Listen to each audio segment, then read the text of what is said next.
네, 오늘 말씀은 로마서 8장 9절에서 11절 말씀인데요. 우리가 함께 이 말씀 봉독하도록 하겠습니다. 만일 너희 속에 하나님의 영이 거하시면 너희가 육신에 있지 아니하고 영에 있나니 누구든지 그리스도의 영이 없으면 그리스도의 사람이 아니라. 또 그리스도께서 너희 안에 계시면 몸은 죄로 말미암아 죽은 것이나 영은 의로 말미암아 살아있는 것이니라. 예수를 죽은 자 가운데서 살리신 이의 영이 너희 안에 거하시면 그리스도 예수를 죽은 자 가운데서 살리신 이가 너희 안에 거하시는 그의 영으로 말미암아 너희 죽을 몸도 살리시리라. 아멘.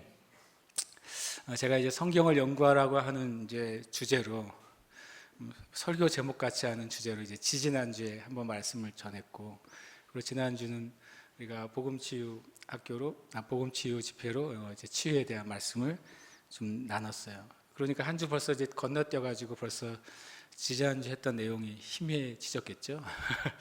그래서 제가 성경을 통해서 하나님이 말씀하시는 것을 우리가 함께 나누자는 이야기를 했습니다. 그때 거를 여러분이 한번 참고해 보시면 좋겠어요. 오늘 말씀을 제가 나누고 나서 2주 전 말씀을 한 번 더 보시고 또 오늘 말씀을 보시면 좋겠습니다. 그래서 오늘 제가 지지난주에는 성경에 대한 어떤 제가 가지고 있는 배우게 된 관점을 좀 나눴어요. 제일 중요한 관점은 성경은 성경으로 이해하는 것이라는 관점이죠. 그래서 그게 정말 중요하고, 그것은 성경을 통해서 하나님이 우리에게 말씀하시는 사실을 믿어야 되는 것이죠. 예를 들어서는 이런 관점을 가지고 있어요. 성경은 성경만으로 우리에게 충분한 구원의 말씀이 되신다는 거예요. 그리고 성경은 성경만으로도 성경에서 우리에게 주시고자 하시는 것을 충분히 주시는 책이라고 저는 믿는 거죠. 그 말은 뭐냐면, 지금 우리 시대에는 과거보다 훨씬 더 많은 성경에 관계된 자료들이 풍성하게 넘치는 때 우리가 살고 있고, 그건 정말 자료가 넘쳐서 다 볼 수 없을 정도로 성경에 관계된 어떤 문화적인 배경, 또 성경과 관계된 역사적인 배경, 성경이 그동안 계속 번역을 하면서 좀 더 원어에 가까운 표현들로 더 좋은 번역본들이 지금 존재하기 때문에 그런 자료들을 생각할 수밖에 없는 거죠. 우리가 성경을 연구한다 이렇게 표현하면은 여러 개의 책을 생각하는 거예요. 성경 옆에 어떤 사전도 있고 어떤 프로그램도 있고 어떤 자료도 있고, 이것을 생각해서 성경을 연구한다는 생각을 갖게 되는 거죠. 그러나 저의 믿음 안에서는 분명히 그런 자료들이 주님이 이 시대에 은혜로 주셨기 때문에 그동안 깨닫지 못한 것을 깨닫는 좋은 통로가 될 수 있다는 사실을 저도 인정합니다. 그러나 실은 알고 보면 거의 2000년간 수도 없이 많은 그리스도인들이 이 성경 한 권만을 가지고, 극단적으로 말하면 어떤 자료나 어떤 기타 부수적인 프로그램 없이 그냥 그들에게 주어진 성경만을 가지고 구원받았음을 우리는 믿는 것입니다. 맞습니까? 성경에 다른 어떤 책을 더해야 구원의 진리가 확인되는 것은 아니잖아요. 그렇죠? 그리고 오직 이 성경 한 권만을 가지고 그들이 성령을 받았다는 사실을 우리는 믿습니다. 맞습니까? 그리고 오직 이 성경 한 권만을 가지고 성경에 있는 역사가 그동안 2000년간 교회 역사 가운데 있어 왔다는 사실을 우리는 믿습니다. 맞습니까? 저는 그 입장을 일단 기본적으로 가지고 있어요. 그러나 물론 하나님이 주신 어떤 자료들이 지금 우리의 시대에는 더 좋은 풍성한 말씀에 대한 이해를 가져온다는 것을 인정합니다. 그러나 그것이 없다고 해서 하나님의 말씀 자체만을 가지고 구원을 받기 어렵다거나, 그런 자료가 없다고 해서 우리가 성경을 잘못 오해해서 이상한 이단에 빠진다거나, 또는 성경에 대해서 지식들이 많이 없기 때문에 성경 자체만을 가지고 성경에 있는 역사가 나타날 수 없다거나, 저는 그런 생각은 동의하지 않아요. 우리에게 주어진 성경 자체만을 가지고 구원과 성령의 세례와 하나님의 역사가 얼마든지 저와 여러분의 삶 가운데 일어날 수 있음을 믿습니다. 그리고 더 나아가서 우리가 필요한 예를 들어서 유대인이나 이스라엘에 대한 역사적인 지식, 배경적인 지식, 문화적인 지식조차도 저는 성경 안에 필요한 만큼은 충분히 있다고 믿는 사람입니다. 때로는 우리가 그런 어떤 분이 이렇게까지 말하는 걸 들었어요. 우리가 성경의 중간사를 모르는데 어떻게 성경을 이해할 수 있습니까? 그렇게 설교를 하시더라고요. 제가 성경의 중간사라는 개념도 모르는 대부분의 그리스도인들인데 성경의 중간사를 모르면 성경을 이해하지 못한다. 저는 동의하지 않습니다. 유대인들의 문화와 역사를 모르면 성경을 제대로 이해할 수 없다. 저는 동의하지 않아요. 왜냐하면 예를 한두 가지 예만 제가 듣겠습니다. 제가 제일 좋아하는, 제게 마음으로부터 되게 이제 흠모하는 믿음의 선배 중에 한 명이 저는 선다싱이에요. 인도의 성자라고 알려진 선다싱. 아는 분도 있고 모르는 분도 있을 겁니다. 근데 선다싱은 20세기의 인물이에요. 18세기, 19세기 말에 태어나서 20세기까지. 선다싱이 우리나라까지는 오진 않았지만 일본까지는 왔었어요. 이 싱이 이제 그 선다싱이 있는 그 부족의 그런 이제 집안의 표시가 싱이라는 그 성인데요. 선다싱이 태어났을 때는 완전히 힌두교의 그 가정가운데서 태어났죠. 그리고 선다싱이 어렸을 때 선교사로부터 예수님에 대한 이야기를 듣게 돼요. 근데 어린 아이였지만 굉장히 인생에 대해서, 신에 대해서, 우주에 대해서 많은 생각을 가진 아이였어요. 그래서 수많은 질문이 있는데 자신들의 부모님이 전해준 그 힌두교의 신들이 그 답을 해주지 못하는 거예요. 내 자신에 대해서, 인생에 대해서 아무리 그 힌두교 신에게 절하고 구하고 기도해도 아무것도 알 수가 없는 거죠. 그런데 이 소년의 아내는 끊임없이 인생에 대해서, 삶과 죽음에 대해서, 선과 악에 대해서, 세상에 일어나는 수많은 일에 대해서 답을 찾고 싶은 거예요. 근데 얼마나 이 현다싱이 그것을 찾고 찾았는지 결론은 어떻게 내렸냐면, 이 땅에서는 그것을 알려줄 수 있는 존재가 없구나. 만약에 하나님이 살아계시다면 그분밖에는 내가 알려줄 수 없겠구나라는 결론을 맺어요. 그러나 그분을 만날 수도 없고 알 수도 없는 거예요, 이 소년이요.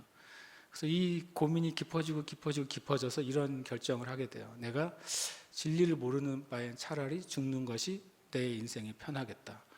정말 놀라운 희한한 결정이죠. 그래서 그 헌다싱의 그 전기에 보면 그가 이제 그날을 디데이를 잡습니다. 내일 아침까지 내가 정말 예수님이 살아계시다면 그분을 못 만나면 차라리 죽겠다. 여러분 그렇게 기도하지는 마시기 바랍니다. 극단적인 사건이니까. 인도의 한 소년이 그 생각을 한 거예요. 그래서 나를 정하고 마치 기도처럼 이렇게 말합니다. 만약에 하나님 당신이 살아있는 분이라면, 그 선교사가, 외국 선교사가 나에게 알려준 예수 그리스도가 진짜 살아있는 존재라면 오늘 밤에 나를 만나주세요. 오늘 밤에 나에게 나타나주세요. 그렇지 않으면 나는 내일 해가 뜨고 동이 튼 다음에 첫 번째 그 집 앞으로 이제 기찻길이 있었어요. 헌다싱의 집 앞에. 첫 번째 기차에 내 몸을 던져서 죽겠습니다. 기도 아닌 기도, 협박 아닌 협박을 내가 믿어지지도 않고 알지도 못하는 신인 예수에게 말한 거예요. 그리고 그 소년이 자기 침대에 누워서 이제 밤새도록 기다리는 거예요. 예수님이 나타나기를, 하나님이 자기를 만나 주시기를. 밤새 기다렸는데 아무 일도 안 일어나죠. 그런데 이제 자꾸자꾸 시간이 흘러가지고 새벽이 다가오고 있는 거죠. 동이 트려고 해요. 선사씨가 마음이 다 결정을 합니다. 저 동이 정말로 트고 예수라는 분이 나타나지 않으면 나는 문을 열고 나가서 지금 이제 오는 기차에 몸을 던질 거야. 정말 그렇게 결정을 합니다, 선다싱이. 그런데 그 새벽이 동이 터올 즈음에 갑자기 그 책에 보면 이렇게 선다싱이 기록해 놓은 것이 있습니다. 갑자기 내 방이 빛으로 가득 찼다. 이것은 태양으로부터 오는 빛이 아니라 뭔가 이 안에 그냥 빛이 존재하고 그것으로 내 방 안이 가득 찼다고 기록하기 시작합니다. 예수님이 거기에 임하신 거예요.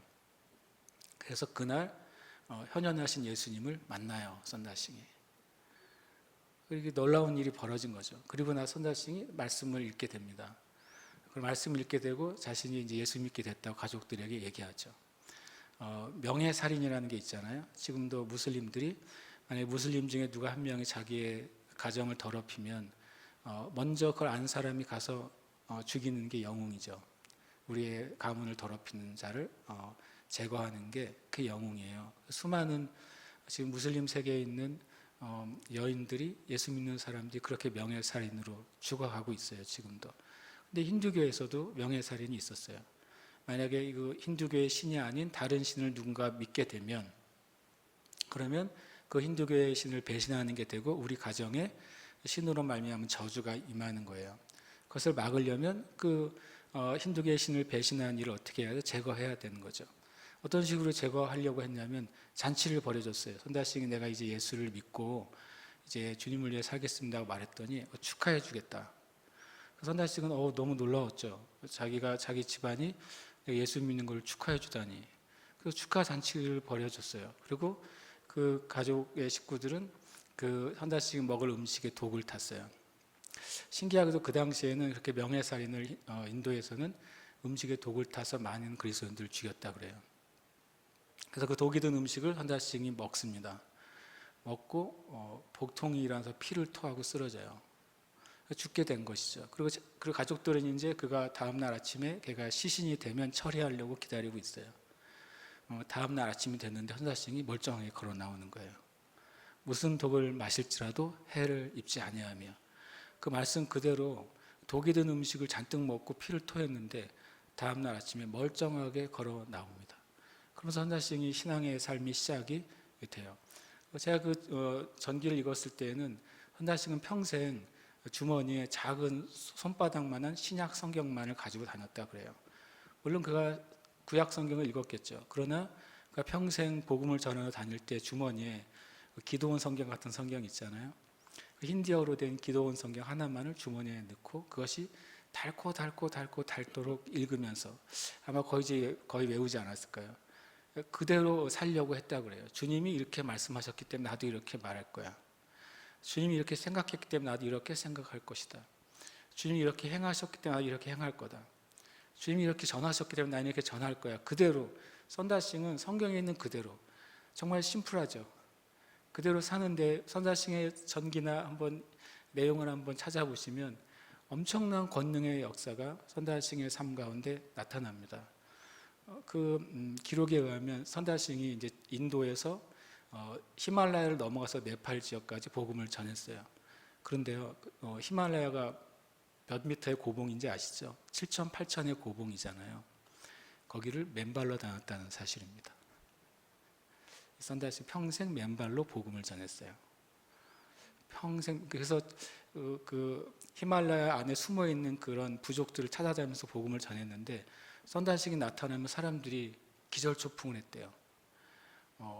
눈 바람이 휘몰아치는 그 히말라야 영하 몇십 도의 길을 어떤 한 사람이 맨발로 걸어오는 거예요. 물 위를 걸어오시는 예수님처럼 맨발로 걸어오는 한 사람을 보면 얼마나 놀라겠어요. 그 사람이 안 죽고 살아있는 거죠. 와서 예수를 전합니다. 그 기록에 보면 사람들이 참 그 당시에 되게 무지막지했던 것 같아요. 예수를 전한 선다싱을 어떻게 또 핍박을 하냐면 선다싱에게 가죽 있죠. 그 히말라야에 사는 뭐 소화 같은 짐승에 가죽에 물을 잔뜩 먹인 다음에 선다싱을 둘둘둘 말아요. 마치 무슨 뭐 우리나라 뭐 옛날에 뭐 둘둘 말아서 패듯이 그렇게 말아 놓은 다음에 우물 속에 묶어서 넣어 놓습니다. 그게 무슨 일이 벌어지냐면요. 어떻게 죽을까요, 사람이? 그 말린 가죽이 얼기 시작하면 사람의 몸을 뼈를 마디 다 부러뜨려서 죽이는 거예요. 선다싱은 그렇게 우물 속에 영하 수십 도의 히말라야 산 속에서 그렇게 버려져요. 그런데 놀랍게도요, 다음날 아침에 살아있어요. 그래서 죽이지 못하는 전도자가 된 거예요. 소문이 히말라야 산지에 다 퍼집니다. 와, 쟤는 진짜 귀신보다 무서운 인간이다. 근데 그 선자증은 오직 신약 성경만 읽었다고 제가 본 전기에 나와요. 여러분, 성경 하나가 성경에 있는 그 말씀 그 자체만으로도 우리를 얼마든지 권능 있는 그리스도인을 살게 할 수 있다는 사실, 저를 믿는 겁니다. 여러분도 믿으십니까? 그 성경을 연구한다는 게 제가 무슨 자료를 쌓아놓고 내가 히브리어 헬라어를 다 알아야, 영어를 잘해야, 놀라운 뭐 철학적이나 지적인 능력이 있어야 성경을 연구하는 게 아니다라는 얘기를 하고 싶은 거예요. 그냥 하나님의 말씀 자체에서 받을 수 있는 게 너무나 많고, 어쩌면 우리는 그것조차를 100분의 1도 받지 못한 채 막 자료를 쌓아놓고 더 알아야 돼, 더 알아야 깨닫는 거야. 이렇게 생각하고 있을지도 모른다고 저는 생각해요. 그런 하나님이 우리의 시대에 주신 많은 풍성한 자료들을 거부하진 않아요. 그걸 또 내가 읽는 것에 대해서 되게 주저하지 않아요. 많이 읽고 많이 배울 때 더 주님이 이전의 세대가 깨닫지 못했던 것들을 지금 세대에 열어주실 수 있잖아요. 저는 그 사실을 믿으나 근본적으로 저는 성경 자체에서 주시는 은혜가 있다는 사실을 믿는 거예요. 아멘이십니까? 또 한 가지 예를 든다면 오늘 제가 여러분에게 나누려고 하는 방법은 저의 길이에요. 제가 말씀을 읽으면서 저는 이런 방식으로 성경을 이해하기 시작했고, 그것이 저에게 어느 정도는 이제 조금 제 성경을 읽을 때 자연적인 이제 어떤 습관이나 몸에 붙은 그런 이제 도구가 됐죠. 그러나 제가 여러분에게 나누지만 여러분 보고 이렇게만 성경을 이해해야 됩니다라고 말하려는 게 아니에요. 그냥 제가 나눈 것은 제가 주님께 말씀을 읽으면서 저에게 자연스럽게 몸에 배인 것을 가지고 나눌 거고, 저는 믿기로는 여러분 자신만의 말씀을 이해하는 길이 여러분이 하나님 앞에 말씀 앞에 서기만 한다면 하나님이 그 길들을 열어주실 거라고 저는 믿어요. 왜냐하면 우리가 다 다르잖아요. 성령님은 한 분이지만 은사가 다르다고 그랬어요. 성령님은 한 분이지만 그분을 통해 나타나는 직분이 다르다고 그랬어요. 성령님은 한 분이지만 그 역사는 다르다고 그랬어요. 근원이 한 분이시니까 저 여러분 각자에게 주시는 그 놀라운 말씀에 대한 통로가 열리기를 간절히 기도하는 마음으로 말씀을 나누고 싶습니다. 아멘. 그 예를 들어서 이런 경우죠. 예전에는 지금은 잘 많이 안 읽는데 제가 한 2000년대 초반에 읽었던 책이 하늘에 속한 사람이라는 중국 가정교회 리더인 윈이라는 형제에 대한 일종의 이제 전기 같은 책이에요. 제가 그 책을 읽으면서 엄청나게 많은 도전을 받았던 것을 기억합니다. 윈이라는 소년이 할머니가 중국의 그 기독교 박해 때 성경을 비닐에 싸서 집 뒷뜰에 파묻어 놔요. 그것을 나중에 발견하게 되고 그 성경책을 읽게 됩니다. 이 성경책을 어떻게 읽어야 되는지, 어떻게 이해해야 되는지 모르죠. 윈이라는 소년이요. 그냥 성경 그냥 읽는 거예요. 신약 성경이었나 봐요. 그냥 마태복음부터 이 윈 형제가 읽었다고 그 책에 돼 있어요. 아브라함과 다윗의 자손 예수 그리스도의 세계라. 이게 마태복음 1장 1절이잖아요. 이걸 읽는데 뜻을 모르잖아요. 외운 거예요. 그냥 이 소년이요. 그냥 마태복음 1장부터 낳고 외우기 시작했어요. 나중에 이제 뒤에 이제 책 후반부에 그런 간증이 있어요. 나중에 이분이 성인이 된 다음에 이런 결심을 했대요. 내가 성경을 하루에 한 장을 암송하기 전에는 잠을 자지 않으리라. 대단한 결심이죠. 그래서 어느 날은 처음 시작한 날은 잠을 못 잤대요. 안 외워지니까. 외워지지가 않으니까 밤새도록 외우는 거예요. 근데 안 외워져. 어쨌든 한 장씩 외우고서 잠을 잔 그런 시즌이 있더라고요. 참 놀라운 중국 형제님이에요. 그 형제가 마태복음을 암송하고 있을 즈음에 다른 성에서, 제가 정확히 성은 기억은 못하지만 중국의 한 성은 대한민국만 하잖아요. 산 넘고 물 건너 있는 다른 어떤 성에서 지하교회 성도들이 간절히 하나님께 기도했대요. 그 책에 보면 주님 우리에게 하나님의 말씀을 가르쳐 달라고. 근데 정말 고넬료와 같은 일이 일어난 거예요. 주님 성령께서 그들에게 나타나셔서 어느 성, 어느 시, 어느 촌에 가면 윈이라는 소년이 있다. 그 소년을 찾아서 데려오면 그가 나의 말을 전할 거라고 하는 정말 놀라운 계시를 받습니다. 그래서 그때 이제 핍박이 심한 시기라 그 가정교회에서 뽑힌 몇 명이 정말 생명을 걸고 밤에는 산속에 숨어 있다가 낮에는 산속에 숨어 있다가 밤에만 움직여서 산 넘고 물 건너서 진짜 윈의 집 앞에 도착해요. 그래서 문을 두드려요. 밤에요. 윈이 나가 보니까 또 사람들 몇 명이 서 있어 그 과정을 설명하는 거예요. 마치 고넬료가 베드로를 찾아온 것처럼 우리가 이렇게 계시를 받았고 찾아왔더니 정말 네가 여기 있다. 우리에게 하나님의 말씀을 전해달라. 들어본 적이 없었어요. 설교가 뭔지를 몰랐어요. 그 설교를 해본 적도 당연히 없죠. 그런데 이 상황을 보고 윈이 기도하고 이게 하나님의 인도하심이라고 또 이 소년이 받아들여요.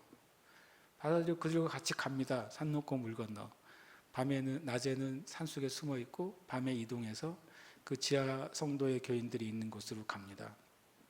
가서 이제 그 몇십 명이 앉아 있는데 서요. 민 형제가 서가지고 설교를 들으려고 서 있는데 말똥말똥 눈을 뜨고 설교를 어떻게 하는지를 모르잖아요. 해본 적도 없잖아요. 그래서 가만히 있다가 자기가 뭘 했어요? 마태복음을 외웠잖아요. 그래서 그 책에 보면 마태복음을 암송했다고 써 있어요. 아브라함과 다윗의 자손 예수 그리스도의 세계라. 아브라함이 이삭을 낳고부터 시작한 거예요. 낳고 계속 28장까지. 그러니까 야, 이 설교 시간은 확실하다. 뭐 하루 종일 설교도 되겠다. 그 방식 시작하죠. 그때 그 책에 보면 성령님이 임하세요. 사람들이 회개하기 시작하고 성령의 세례가 임하고 사람들이 방언하기 시작하고. 제가 지금 무슨 말 하려고 하냐면은 성경을 이해하는 길, 연구하는 길은 뭐다? 성령의 인도하심에 따라 각자라는 말을 하고 싶은 거예요. 그래서 그 책에 의하면 새로운 가정교회의 어떤 흐름이 그때부터 시작이 됐다고 제가 이제 읽게 됐어요. 제가 오늘 제시하려고 하는 법은 제가 다시 말하지만 제가 그냥 주님께서 하나씩 뭐 특별한 방법도 아니에요. 한 방법을 여러분에게 나눠요. 참 곤란스러운 일이에요. 왜냐하면 어떤 뭐 칠판을 놓고 아니면 저 여러분과 1대1로 이렇게 줄을 거가면서 해야 될 일을 설교를 해야 되니까, 그리고 제 머릿속에서 일어나는 것들을 제가 이제 여기서 보여드려야 되니까 좀 어려워요. 일부 예배 때 굉장히 힘들었어요. 힘들었다는 이유는 그걸 설명하는 게 힘든 게 아니라 오늘 주보를 보시면 엄청 뭐가 많잖아요. 어디까지 했을 것 같아요? 맞춰보세요. 일부 예배 때 오신 분이 있을 수도 있으니까 오늘은 거기까지만 제가 하려고요. 그래서 난감합니다. 저는 한두 번에 끝날 생각을 했는데 제 마음에 요즘 주님이 주시는 부담감은 네가 말씀을 연구하고 묵상하는 것 이상으로 그렇게 말씀을 연구하고 묵상하는 성도들이 일어나야 된다, 그거예요. 목사만 말씀을 연구하고 묵상한다면 그러면 교회는 죽는 거예요. 교회는 죽는 거죠. 그러나 모든 성도들이 실은 종교개혁 때에는, 그 전에 초대교회 때는 모든 성도들이 날마다 말씀을 묵상하고 연구하고 그대로 살려고 삶을 드렸어요. 그 결과가 복음이 땅끝까지 가게 된 거예요. 그래서 어쨌든 제가 이제 나누고 이것을 이제 여러분이 받아들이셔도 좋고 한번 연습해 보셔도 좋고, 그러다가 또 여러분의 길을 찾으셔도 좋습니다. 그렇게 되시기를 축복합니다. 2주 전에는 이론을 얘기했다면 오늘 이제 한번 실습을 한번 해보는 개념이라고 생각하시면 좋겠습니다. 제가 2주 전에 성경에 대한 이해를 이런 식으로 얘기했습니다. 성경은 신앙생활의 뭐다? 기반이고 기초라는 말씀을 드렸어요. 성경은 사람의 책이 아니라 누구의 책이다? 하나님의 책이라는 말씀을 드렸어요. 성경은 영의 언어이고 생명을 주는 책이라는 말씀을 드렸어요. 성경은 오직 성경은 성경으로 이해해야 된다라는 말씀을 드렸고, 성경 연구는 혼이 아니라 영혼 몸을 다 드리는 것이라는 말씀을 드렸습니다. 그리고 성경 연구는 어떤 시간이 아니라 내 삶의 일부분이 되어야 된다는 말씀을 드렸어요. 저는 성경을 어떻게 연구하냐, 묵상이라는 표현을 썼죠. 묵상하냐면 성경을 이렇게 보는 것이죠. 오늘은 이제 화면 꽉 차게 하는 날이 돼버렸어요. 하여튼 저는 오늘 이제 말씀을 읽다가 말씀의 절이 이해가 될 수 있도록 제가 정신을 차리고 읽으려고 노력해요. 빨리 읽든 천천히 읽든 이게 무슨 말이지? 이렇게 머릿속에서 우리는 많은 활동이 벌어지잖아요. 성경 읽을 때 이게 무슨 말씀, 이게 무슨 뜻이지 하고 읽다가 말씀 읽다가 이게 조금 무슨 뜻인지 확 눈에 안 들어오는 문장이 발생하면 그때는 잠깐 멈춥니다. 멈춰서 눈으로 보는 거예요. 이제 오늘 제가 이제 예문을 드리는 거죠. 로마서 8장 9절 11절 말씀을 제가 쭉 읽는데 이게 뭔가 알 것 같으면서도 내 마음에 더 알고 싶은 마음이 들어서 눈으로 쳐다보는 거죠. 9절 10절 11절을 만일 너희 속에 시작해서 맨 끝에 너희 죽을 몸도 살리시리라. 이 문장을 제가 계속 눈으로 쳐다봤어요. 성경에 이런 말이 있잖아요. 보긴 보아도 깨닫지 못하며 듣긴 들어도 알지 못한다고. 거꾸로 말하면 우리가 하나님 앞에 보려고 하고 하나님께서 열어주시면 눈으로 볼 때 뭐 한다는 거예요? 깨닫게 되는 것이죠. 그리고 주님의 뜻을 내가 듣게 되는 거예요. 여러분 뭐가 보이세요? 9절, 10절, 11절에 제가 이것을 말씀을 눈으로 한참 좀 보고 있다가 이 단어들이 보이기 시작했어요. 만일 거하시면, 없으면, 계시면, 거하시면. 한글 성경이 위대하죠. 영어 성경은 4번 나와요. if. 근데 한글 성경은 한 방으로 끝냈어요.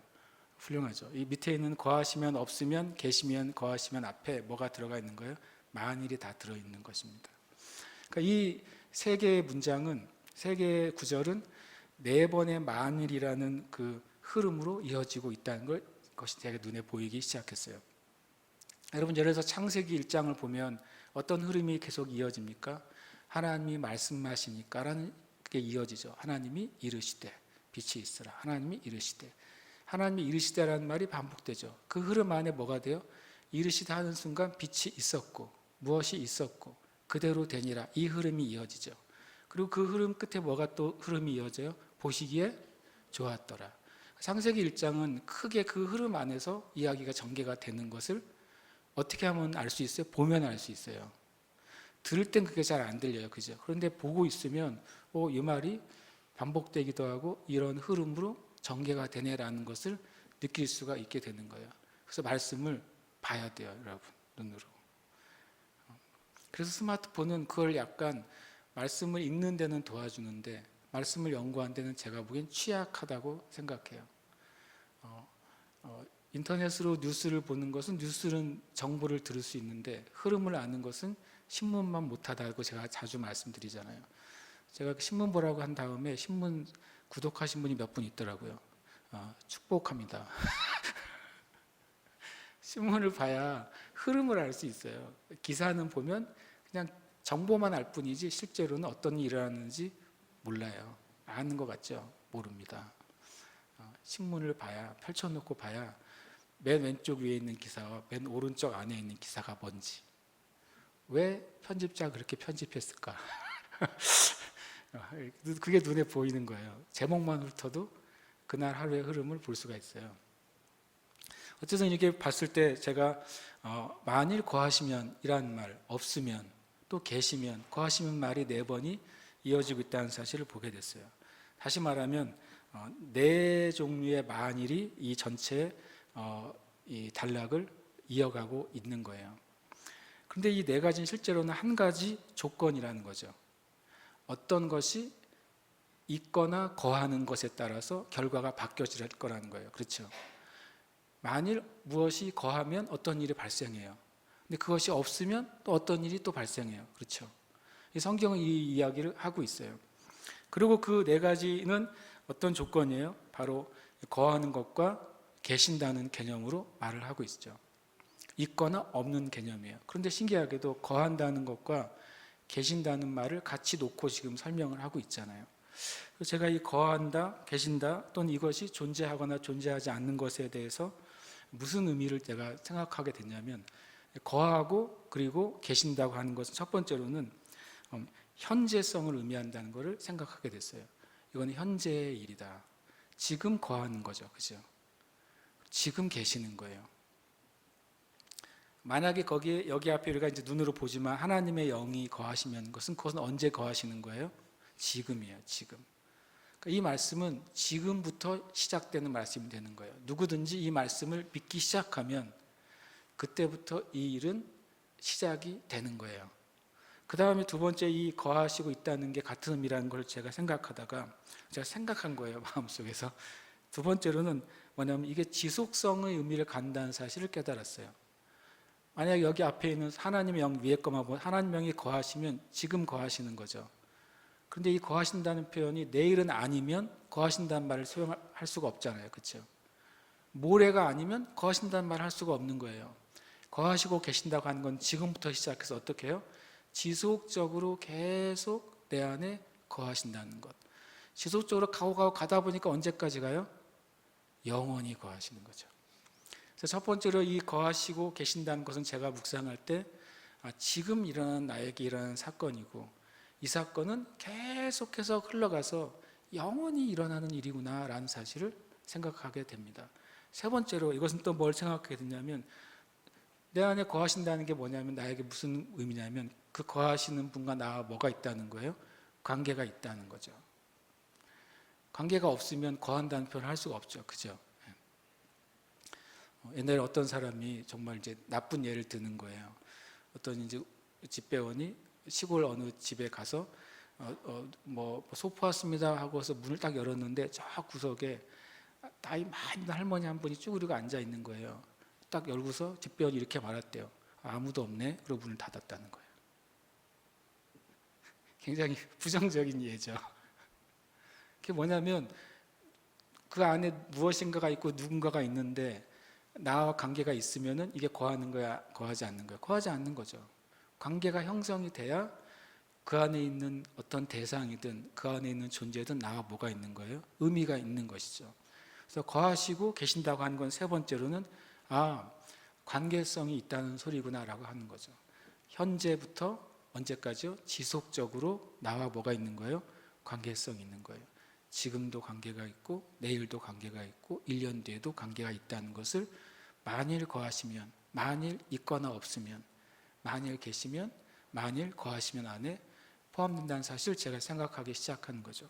그리고 마지막으로 이것을 계속 제가 생각할 때 한 가지를 더 생각하게 됐어요. 만약에 어떤 존재나 어떤 무엇이 내 안에 거한다면 내가 그것을 어떻게 해야 돼요? 인식해야지 가능한 거예요. 그렇죠?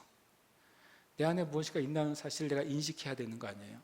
내 주머니에 교통카드가 있어요. 그런데 내가 그걸 인식을 못하면 버스를 타려고 하면 탈 수 있어요? 없어요? 못하죠. 교통카드가 없어서 못하는 거예요? 아니죠.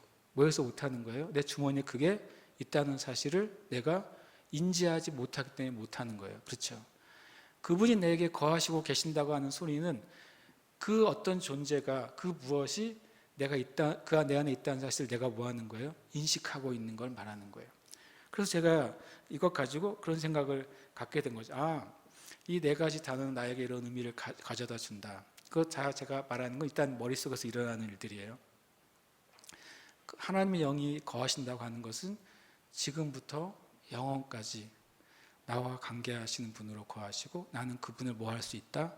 인식할 수 있다. 이게 첫 번째 제가 이제 9절, 10절, 11절을 눈으로 보면서 마음속에서 생각을 하는 거예요. 여러분 아마 저보다도 더 훌륭한 생각을 하실 수 있을 거예요. 그 다음에 이제 거하심이 있는 걸 찾아봤더니 뭐가 거한다는 건가? 뭐가 없다는 건가? 당연한 질문으로 넘어가지 않겠어요? 그럼 뭐가 있고 없습니까? 첫 번째로는 너희 속에 하나님의 영이 거하신다라는 표현을 해요. 두 번째로는 그리스도의 영이 있거나 없다라고 표현을 해요. 세 번째로는 더 이제 그리스도께서라는 표현을 해요. 네 번째로는 예수를 죽은 자 가운데서 살리신 이의 영이라는 표현을 해요. 우리가 딱 읽으면 심정적으로 이건 성령님이란 걸 알게 되잖아요. 그죠? 근데 이 문장에는 성령이라는 단어가 놀랍게도 등장하지 않는데 성령님에 대한 네 가지 이해를 제공해 주고 있는 거예요. 아시겠습니까? 제가 이제 고운영인데 고운영 해놓고 옆에 임영희의 남편이라고 적어놓을 수도 있죠. 고수아의 아빠라고 적어놓을 수도 있어요. 새 예루살렘교회 목사라고 적어놓을 수 있어요. 맞죠? 내가 여러 명이 아니라 나에 대한 이해가 달라질 수 있잖아요. 근데 놀랍게도 이 9절, 10절, 11절은 분명히 우리가 읽을 때 그건 성령님이야 라고 느껴지는데 성령님에 대한 표현을 네 가지로 해주고 있다는 사실이에요. 그래서 이 성령님이 내 안에 거하실 때 이런 네 가지의 모습으로 우리에게 거하신다는 사실을 설명해주고 있구나 이 말씀이. 그러면 자연스럽게 그 네 가지의 의미가 뭔지가 어떻게 하게 돼요? 궁금하게 되죠. 안 궁금하세요? 궁금하게 됩니다. 저는 궁금해요. 왜 너희 속에 성령님이 거하시면 성령님이 없으면 성령께서 너희 안에 계시면 성령님 너희 안에 거하시면 이라고 적어놓지 않고 왜 앞에는 하나님의 영이 거하시면이라고 적어놨을까? 왜 그리스도의 영이 없으면이라고 적어놨을까? 왜 그리스도께서 너희에게 계시면이라고 적어놨을까? 왜 예수를 죽은 자 가운데 살리신 이의 영이라고 적어놨을까? 성경은요, 우리가 믿기로는 성경에 모든 점획 하나하나도 뭐가 있어요? 의미가 있잖아요. 그리고 그것이 하나도 떨어지지 않는다고 말씀하셨잖아요. 그래서 말씀을 우리가 연구할 때 제가 여러분에게 어려운 말 지금 하는 건 아니죠? 이미 입신하셨습니까? 아니면 제가 이제 너무 저기 철학적이거나 그런 얘기 하는 거 아니잖아요. 그렇죠? 여기에 있는 얘기를 제가 나누는 거예요. 그러니까 제가 이렇게 생각한다는 거예요. 마음속으로 성경을 읽을 때, 왜 네 가지로 표현했을까? 궁금해지는 거예요. 일단 그 궁금증을 가지고 성경을 보게 되는 거죠. 제가 이제 어떤 자료나 주석이나 그걸 의지하고 있는 게 아니에요. 지금 성경 안에서만 우리가 찾을 수 있고 얼마든지 할 수 있는 걸 나누려고 하는 거예요. 그러면 이제 여기까지는 봤어요. 그러면 성령님이 있거나 없거나에 따라서 어떤 결과가 있는가 보다라고 생각을 하게 되잖아요. 제 마음속에서는 이게 어떻게 보면 1, 2분 안에 일어난 일이지만 제가 벌써 10분째 설명하고 있어요. 그 결론이 뭡니까? 세 가지의 일이 발생한다는 거예요. 우리 속에 하나님의 영이 거하시게 되면 내가 일단 뜻은 둘째치고 어떤 내가 영에 있대요. 이것도 갑자기 질문이 생기죠. 영에 있는 게 뭐야? 이 질문이 생기신다면 여러분 저를 따라오고 있는 거예요. 두 번째로는 그리스도께서 내 안에 그리스도의 영이 없으면 그리스도의 사람이 아니래요. 그 다음에 너희 안에 그리스도께서 너희 안에 계시면 영이 의로 말미암아 살아있대요. 이게 무슨 뜻인지는 두 번째 치고 이게 결과라는 거예요. 네 번째 결과는 뭐냐면 너의 죽을 몸도 살게 될 것이다. 그러니까 성령님과 나와의 관계에 따라서 이 네 가지의 결과가 나타난다고 오늘 이 성경은 말씀하고 있다는 거죠. 그걸 제가 이제 눈으로 보는 거예요. 눈으로 제가 봤어요. 머릿속에서 네 개의 if가 나오는구나. 만일. 그리고 그것은 성령님에 관계된 문제구나. 그게 이제 제대로 잘 되면 이런 네 가지의 엄청난 결과가 나오게 되는구나. 이제 마음속에서 이제 생각을 했어요. 그럼 그걸 이제 어떻게 해야 돼요? 제일 좋은 건 정리를 해놓는 게 좋은 거죠. 저는 이제 메모 성경을 많이 사용했습니다. 그동안. 메모 성경 하나 사시기를 축복해요. 그래서 그 다음부터 지금까지는 제 손으로 적지는 않아요. 그 다음부터 이제 적어 놓는 거죠. 제일 좋은 거는 질문들을 적어 놓는 거예요. 제가 이제 많은 질문 가운데 제가 이제 한 몇 가지를 오늘 제가 주부에 적어 놓은 거죠. 9절, 10절, 11절 읽을 때 제가 읽으면서 생각한 질문들이에요. 첫 번째로 9절에 너희 속에 하나님의 영이 거하신다는 게 무슨 뜻이지? 아주 심플하게 질문하는 거죠. 이게 무슨 뜻이야? 육신에 있는 것과 영에 있다는 뜻이 뭐지? 질문이에요. 그러니까 이건 제가 만들어낸 단어가 아니잖아요. 우리가 있는 성경에 있는 단어예요. 세 번째로는 그리스도의 영이 없다는 의미가 도대체 뭐지? 네 번째로는 그리스도의 사람이 아니라는 말의 의미가 무엇인가 하는 거예요. 여러분 성경에서 질문하기 시작하면 어떤 일이 벌어질까요? 곤란해져요.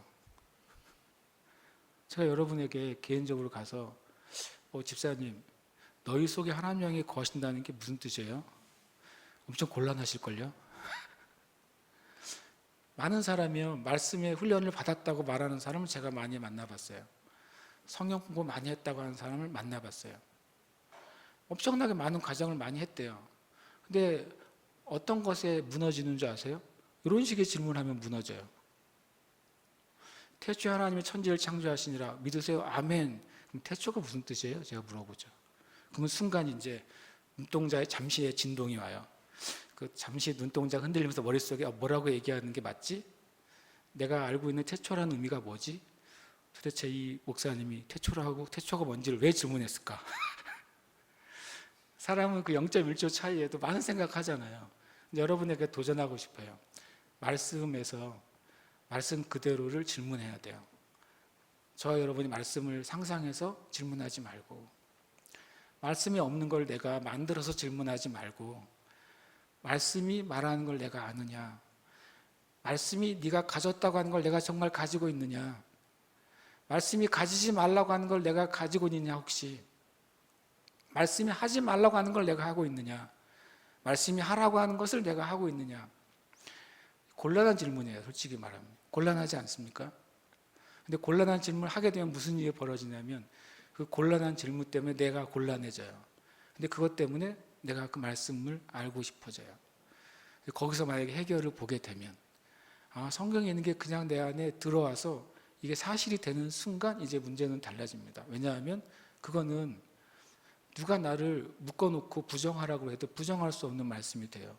사실이 되어버렸으니까. 내가 이것을 질문했고 이것이 맞아라고 내 마음에 결론이 나버렸어요. 사실인 걸 어떻게 부정해요? 그렇잖아요. 신앙은요, 사실이 되면은 그게 믿음보다 더 강한 게 돼요. 어떤 진리가 사실이 되어버리면 누가 나를 줄을 틀어도 그냥 사실이지, 그 사실을 사실이 아니라고 말할 수는 없잖아요. 빨간색을 빨간색이라고 말할 수밖에 없잖아요. 저는 성경은 그렇게 돼야지 그게 진리라고 믿어요. 하나님을 하나님이라고 표현할 수밖에 없는 거예요. 왜요? 성경이 이렇게 표현하고 있기 때문에. 그리고 그것이 나에게 사실이 되었기 때문인 거예요. 하나님을 알라고 내가 표현할 수 없어요. 그렇잖아요. 하나님을 부처라고 표현할 수 없어요. 왜냐하면 하나님은 하나님이시기 때문에 그런 거예요. 그리고 또 계속 이제 질문이 계속 생기는 거죠. 10절에 그리스도께서 계시는데 왜 몸은 죽고 영은 살아있느냐 하는 거예요. 그리스도가 내 안에 계시는데. 또 죄로 말미암아 죽는 것과 의로 말미암아 살아있는 일의 그 상태가 뭐냐는 거죠. 죄로 말미암아 죽는 게 뭐지? 의로 말미암아 살아있다는 게 도대체 뭐야? 질문을 갖게 되는 거예요. 그다음 11절에는 예수를 죽은 자 가운데 살리신 이의 영이라는 그 단어를 통해 내가 알 수 있는 게 뭘까라고 하는 거죠. 11절에는 너희 죽을 몸을 살리시는 이라고 표되어 있는데 죽을 몸이 살아나는 게 무슨 뜻이지? 그리고 그 일이 어떻게 일어나지? 하고 하는 거예요. 참 골치 아프죠? 제가 이걸 성경을 보면서 마음속에 이런 생각을 갖게 됩니다. 그리고 이 질문을 제가 다 적어 놓지는 않아요. 그렇지만 어떤 질문을 기억하고 싶은 건 질문을 적어 놓죠. 그리고 여기 이 말씀에서 깨닫게 된 게 뭐냐면 성경이 무엇을 말하느냐 기준으로 이 주제를 제가 마음에 생각하는 거예요. 오늘 말씀에서 성령에 대해서 뭐라고 말하고 있는가? 성령의 호칭들이 희한하게 많이 나오는 거죠. 분명히 성령님인데 다른 표현이 있는 거예요. 그 다음에 성령님이 인간의 영과 어떤 관계를 하신다는 게 뭔지를 제가 알고 싶은 거죠. 그 다음에 성령이 인간의 영에 거하실 때 어떤 일이 발생한다는 사실을 성경은 말씀하고 있는 거예요. 이런 부분은 제가 이것을 적는 거예요. 앞에까지는 제 생각 가운데 일어나는 일이에요. 지금부터는 그 메모성의 옆에 적어 놓습니다. 그 다음에 두 번째 주제를 생각하게 되죠. 그러면 이 말씀을 통해서 내가 믿을 수 있는 게 뭐냐? 내가 믿어야 그대로 행할 수가 있잖아요. 그 믿을 수 있는 첫 번째로는 이 말씀에서 나를 보고 너는 어떤 존재라고 말하고 있느냐 하는 거예요. 이것은 제가 매번 똑같은 질문을 하는 게 아니라 로마서 8장 90, 11절을 읽을 때 제가 생긴 질문이라는 거예요. 그 다음에 나는 도대체 내가 어떤 존재인지 알면 내가 이제 고백할 수 있어야 되잖아요. 여러분 성경의 진리는요 고백할 때만 역사가 일어납니다. 여러분이 마음으로 10시간 기도해도요 여러분이 입으로 고백하지 않으면 미안하지만 아무 일도 안 일어나요. 왜냐하면 구원도 어떻게 우리에게 주어집니까? 마음으로 믿고 입으로 시인할 때, 입으로 고백할 때. 사람들 마음으로 믿으면 되지 천만에요. 고백하지 않는 믿음은 역사하지 않습니다. 이게 성경의 놀라운 진리인데 사람들이 의외로 몰라요. 치유도 마음으로 치유가 믿어져도 그것을 입으로 고백할 때 역사가 나타나는 거예요. 마음에 의심이 들 때 그러나 내 입으로 뭘 고백해요? 치유를 고백할 때 그 치유의 은혜가 유지가 되는 거예요. 그 다음에 나는 무엇을 구하고 얻을 수 있냐는 거죠. 내가 어떤 존재인지 여기 말씀에서 알게 되고 그걸 내가 입으로 고백하게 돼요. 그럼 이제 하나님께 내가 뭐 할 수 있어요? 요구할 수가 있는 거예요. 이거 하나님 나에게 어떤 존재인지 말씀하셨으니까 주님 나에게 이걸 주세요 라고 뭐 할 수 있어요? 요구할 수 있게 되는 거예요. 잘 따라오고 계십니까?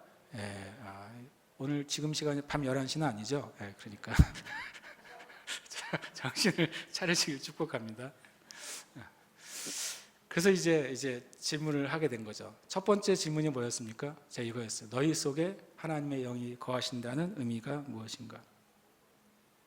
9절에 써 있죠. 너희 속에 하나님의 영이 거하시면 돼 있어요. 근데 하나님의 영이라고 써 그 밑에는 같은 절인데 그리스도의 영이라고 되어 있어요. 너희 속은 뭡니까? 너희 속은 우리의 심령을 의미하죠. 너희의 너희는 뭐예요? 저로 친다면 고웅령이라는 존재예요. 근데 놀랍게도 하나님의 영 또는 그리스도의 영이라고 하는 그분은 나의 어디에 거하신다고요? 나의 속사람, 나의 심령에 거하시는 분이라고 성경은 말씀해 주고 있다는 거예요. 그러면 하나님 나와 함께 계셔요. 우리가 말할 때 예수님이 나와 함께 계세요 라고 말할 때 이 구절은 뭘 얘기해 줘요? 너희 안에 너의 영에 성령님이 거하시는 거야 라고 가르쳐 주는 거예요. 그래서 우리가 이렇게 말할 수 있어요. 성령님은 하나님의 영이시면서 그리스도의 영이죠. 여기 표현에 의하면. 맞습니까? 그럴 때 우리가 이렇게 말할 수 있는 거죠. 내 안에 성령님이 계신데 그분이 하나님의 영이시고 그리스도의 영이기 때문에 우리가 이렇게 말할 수 있어요. 성경을 읽다 뭔가 깨달으면 오늘 주님이 나에게 말씀하셨어요 라고 말할 수 있어요. 오늘 성령님이 저에게 이렇게 깨닫게 해주셨어요 라고 말할 수 있어요. 그렇죠? 오늘 하나님이 저에게 이런 감동을 주셨어요 라고 말할 수 있어요. 이거를 모르는 사람이 들으면 저 사람 안에는 3명이 있나? 하나님도 있고 예수님도 있고 성령님이 있나라고 아주 그냥 심플하게 이해할 수도 있죠. 그런데 이 말씀은 뭐라고 말해요? 너희 안에 거하시는 분은 성령님인데 그분이 하나님의 영이에요. 그래서 하나님의 것을 우리에게 가져다 주시죠. 내 안에 계신 성령님이 누구의 영이에요? 그리스도의 영이에요. 그래서 예수님에게 속한 것을 나에게 가져다 주시는 거예요. 언제 일이 일어납니까? 우리 속에 하나님의 영이 거하시는 일이 언제 일어납니까? 이건 제가 이 질문을 해놓고 제가 이제 묵상하는 것이죠. 내가 예수 그리스도를 믿을 때 내 영이 거듭나게 되고 거듭난 내 영에 바로 그 하나님의 영이 오시는 거예요. 그것은 우리가 굉장한 신학자여야지 결론을 내리는 게 아니잖아요. 말씀을 보고 있으면 그런 생각과 묵상을 자연스럽게 함께 되는 것이죠. 이 성령님은 현재 지속적으로 그리고 나와 관계하시면서 지금 내 안에 계셔서 말씀하시는 분이 되는 거예요. 그럼 하나님의 영은 성령님과 하나님과 관계가 있다는 소리죠. 그리스도의 영은 성령님과 그리스도와 관계가 있다는 거예요. 내가 성령님이 하나님의 영이실 때 우리가 뭘 알게 돼요? 내가 어떤 존재인지를 아는 거예요. 내가 하나님의 누구예요? 자녀라는 사실을 깨닫게 되는 거죠. 성령님이 하나님의 영으로서 우리에게 계시는 이유는 내가 누구인지를 깨닫게 해주시는 거예요. 그리고 그리스도의 영은 뭐예요? 예수님 우리에게 주시는 게 뭐예요? 구원의 은혜죠. 성령님이 그리스도의 영으로서 내 안에 계시는 것은 내가 구원받았구나, 내 죄가 용서받았구나, 내가 거듭났구나, 이것을 깨닫게 해주시는 것은 성령님이 그리스도의 영이기 때문에 깨닫게 해주시는 거예요. 제가 나누는 것은 어떤 대단한 자료를 가지고 말하는 게 아니죠. 그냥 성경에 있는 것을 쳐다보는 거예요. 그리고 그것을 나에게 깨닫게 해주시는 것을 질문을 하고 내가 기록해 놓는 거죠. 그래서 이것이 사실이 되는 순간 무슨 일이 벌어지겠습니까? 저와 여러분은 진짜로 구원받은 사람인 거예요. 그 증거가 내 안에 성령님이 계시고 내가 그걸 느끼기 때문에. 내가 내 안에 성령님이 계신다는 사실을 어떻게 증명할 수 있을까요? 여러분이 하나님을 저주하는 말을 한번 해보려고 해보세요. 근데 마음에서 입이 안 떨어진다. 그거는 여러분 안에 하나님의 영이 계시기 때문에 하나님을 뭐 할 수 없어요? 부정할 수 없게 되는 거예요. 만약에 예수를 내가 욕을 하고 싶어요. 만약에 예수님 뭐라고 욕을 하려고 할 때 여러분이 마음에서 반항하는 마음이 떠오르죠. 그걸 한 건 너무 부끄러운 일이라는 걸 알게 되죠. 왜 그래요? 성령님은 그리스도의 영으로서 내가 예수님에 의해 구원받다는 사실을 깨닫게 해주시기 때문에 그래요. 그래서 우리는 이런 방식으로 내가 예수님 믿는 존재구나, 하나님을 거절할 수 없는 존재구나, 그것은 내 안에 누가 계시기 때문에 하나님의 영, 그리스도의 영이신 성령님이 계시기 때문에 그렇습니다. 이걸 또 가만히 또 보다 보면 무슨 생각을 갖게 됩니까? 하나님의 영은 내 안에 뭐 하실 수 있다는 거예요? 거하실 수 있다는 거예요. 그 하나님의 영은 또 심지어는 거하셔야만 되는구나. 그리고 하나님의 영은 지금 내 안에 거하고 계시구나. 단순한 결론인데요. 그걸 우리가 우리의 영을 단련하지 않아가지고 그냥 성경을 그냥 눈 읽고 지나가는 것이죠. 그러나 묵상할 때 우리는 그것을 얻게 되는 거예요. 오늘 한 가지 질문을 더 하고 싶어요. 1부에도 여기까지밖에 못했어요. 두 번째, 제가 구절 읽다가 그냥 성경에 있는 표현이잖아요. 9절에 너희가 육신에 있지 아니하고 영에 있나니. 여러분 스스로에게 질문해 보세요. 이게 무슨 뜻이지? 무슨 뜻이에요? 한번 마음속으로 대답을 해보세요. 내가 육신에 있지 않고 영에 있다는 게 무슨 뜻이지? 성경은 이렇게 말하고 있어요. 단정적으로 말하죠. 너희 하나님의 영이 너희 속에 거하시면 너희는 육신에 있지 않고 영에 있어 라고 그냥 단정을 하셨어요. 그런데 나는 그걸 아냐는 거예요. 첫 번째로 이게 무슨 의미인지를 아세요? 두 번째로 이 의미를 알고 있다면 내가 이거를 누려야 될 거 아니에요. 이 자체를 누리고 있으세요? 그래서 제가 곤란한 질문을 하는 거죠. 근데 성경을 저는 묵상할 때마다 곤란해져요.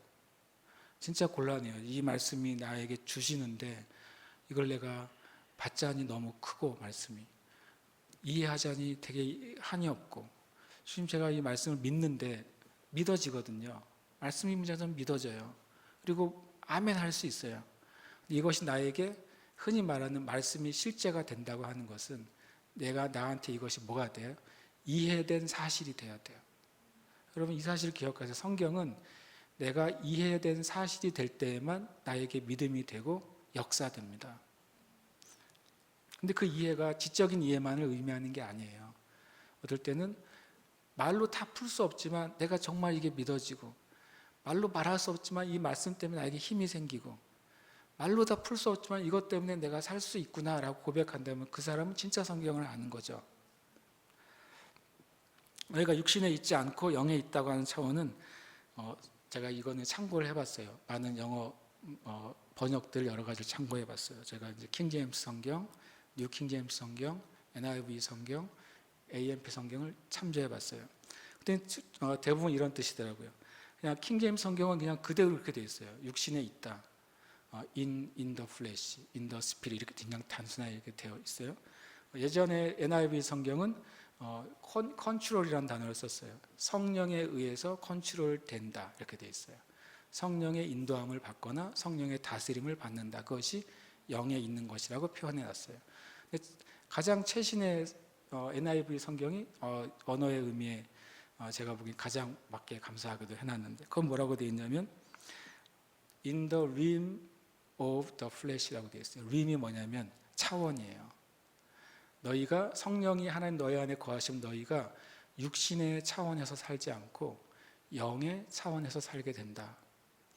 그걸 표현하자면 이런 거예요. 여러분 영화를 보시잖아요. 맨 처음에 영화가 나올 때는 무슨 영화였죠? 무성 영화였잖아요. 그렇죠? 소리가 안 들리고 우리는 그 시절을 겪지 않았어요. 하지만 자료를 보면 알잖아요. 소리가 안 들리고 흑백 필름만 돌아가고 어떤 성우들이 마이크를 들고 해주잖아요. 그 다음에 뭐냐면 이제 컬러가 되면서 음성이 거기에 더빙이 돼 있잖아요. 그래서 그거를 보면서 우리는 즐기잖아요. 그 다음에 뭐가 나왔습니까? 3D가 나왔죠. 3D는 뭘까요? 맨눈으로 보면 똑같은데 뭔가 고글을 딱 끼는 순간 어떻게 돼요? 거기에 있는 그 화면들이 튀어나오잖아요. 저 아직 3D 영화를 본 적이 없어요. 그 다음에 요즘 4D가 나왔잖아요. 4D는 내가 앉아있는 의자가 막 흔들리잖아요. 막 거기 뭐 바람도 나오고 그러잖아요. 여러분 이게 뭐예요? 림이에요. 차원이에요. 우리가 살아가는데 보이는 삶으로 살아가죠. 육신을 가지고 살아가죠. 그런데 만약에 성경에 있는 것은 만일 너희 속에 그리스도의 영, 하나님의 영, 성령이 너에게 거하시게 되면 무슨 일이 발생하냐면 우리의 삶의 차원이 어떻게 되는 거예요? 하나가 더해지는 거예요. 영화를 2D로만 보다가 어느 날 갑자기 4D가 되는 거예요. 평면적인 것이 입체로 보이고 그냥 상상하는 것이 내게서 느껴지는 거예요. 그러면 이 삶이 우리에게 시작이 됐는데 우리가 모르고 있는 거예요. 많은 그리스도인들이 예수님을 진짜 믿으면서도 내가 더 이상 육신의 차원에서 사는 존재가 아니라 정말 높은 차원의 영의 차원에서 살 수 있는 존재가 뭐예요? 되었다고 성경은 말씀하시는 거예요. 그걸 내가 아는 순간 이제 삶에 어떤 변화가 일어날 수 있습니까? 내가 누구랑 얘기를 하고 있는데 그 사람이 나에게 너무 예의 없이 막 욕을 하고 나를 저주를 퍼붓고 있어요. 내가 육에 있을 때는 뭐라고 말할 수, 육신에 있을 때 어떻게 말할 수 있습니까? 아니 이 네 가지 없는 인간이 그럼 나도 어떻게 할 수 있어요? 합리적으로 왜 나한테 욕을 하고 저주를 하는지 내가 따지고 묻고 싸울 수 있죠. 그렇죠? 그게 죄가 아닌 수준 안에서라도 할 수 있는 거예요. 근데 내가 만약에 내가 육적인 그 차원 안에서만 존재하는 자가 아니라 오늘 말씀대로 내 안에 성령님이 계셔서 내가 영의 차원이 사람이 됐다는 사실을 내가 인지하는 순간 나에 대해서 저주하고 욕하는 그 사람들을 볼 때 그 앞에서 내가 뭐를 생각할 수 있어요? 아, 저 사람의 영 안에 어떤 일이 일어났을까? 제가 말하는 건 이제 막 길게 생각하는 게 아니에요. 우리의 마음에 거의 다 생각할 수 있어요. 저 사람 도대체 어떤 상처를 받았길래 이 조그만 문제 때문에 나한테 욕과 저주를 퍼붓게 됐을까? 더 나아가서 우리가 분명히 아는 것처럼 그런 악과 죄를 퍼붓는 사람의 심령은 상해 있는 것이고 그는 마귀에 의해서 어떤 것이 부추김을 당하고 있어 그렇게 하고 있는 거잖아요. 그럼 우리는 그와 대화하면서 우리의 마음으로 그를 위해 뭐 할 수 있어요? 중보할 수 있습니다. 그리고 그 안에 있는 그를 속이는 악한 영에 대해서 우리는 뭐 할 수 있어요? 우리는 영에 있는 존재이기 때문에 영적 차원의 삶이 주어진 사람이기 때문에 보이지 않는 그 영에서 활동하는 그 악한 영에 대해서 뭐 할 수 있어요? 꾸짖고 대적하고 쫓을 수 있습니다. 아멘이십니까? 그걸 몰랐을 때는 그렇게 할 수 없는 거예요. 몰랐을 때는 나는 그에 대해서 그냥 육적으로 반응할 뿐이에요. 나도 똑같이.